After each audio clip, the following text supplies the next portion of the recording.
پښتون ټایم کې مو په سلامونو هرکلی کوم. امید ده چې ټول به روغ او جوړ اوسئ.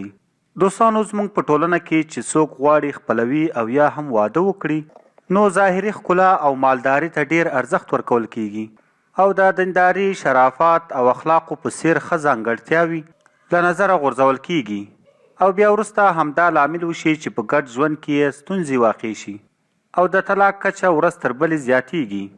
هلک غواړي چې یو داسې نجلۍ سره واده وکړي چې پلار یې شتمن وي او ورور یې ښه نوکري یا دنده ولري تر څو ښې قیمتي ډالۍ ترلاسه کړي او په جهیز کې هم ښه شیان ورکړي او یا هم ځمکه یا جایداد ورته په نوم کړي.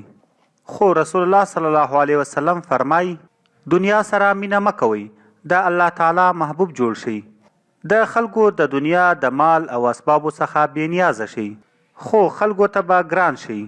د نجلۍ کورنۍ هم هیله لري چې هلک سمارټ وي، سټایلي وي او د پلار د شتمنۍ یوازینی وارث وي تر څو لور یې په خسرګنۍ کې بادشاهي وکړي، هغه که حرامه شتمني هم وي.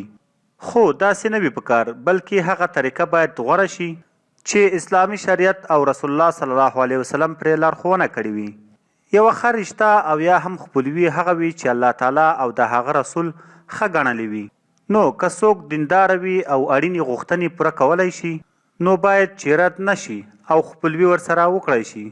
چا چې د کومې ښځې سره د هغې د مال او دولت په خاطر واده وکړ نو الله تعالی به یې غربت ډیر کړي او که چا د کومې ښځې سره د نسب په خاطر واده وکړ نو الله تعالی به یې نور هم خوار او ذلیل کړي. دوستانو دا وه زموږ د دې ټایم یوه لنډه ویډیو.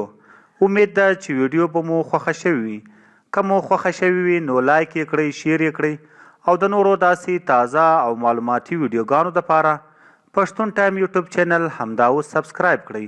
تر بلې ویډیو مو په لوی او بخښونکي رب سپارم. د لوی الله په امان.